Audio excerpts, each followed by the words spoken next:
iba magiging daanan. Sa ngayon, magiging daanan dapat ito eh. Kasi inangkin eh. Kaya nga inangkin, kulungan ng manok. Kaya nga. Lalo.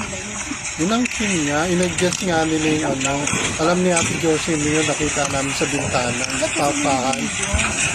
Wala pang cellphone yung ano. Galing ako sa ibang bansa, ano. Sabi ni Kuya ni Kuya Calvin sa kanila yun. Silang dalawa nagbukay nun eh. Ba't tinatanggal niyo yung muhon? Sabi hindi, nilaano ko lang. Bakit? 5,000.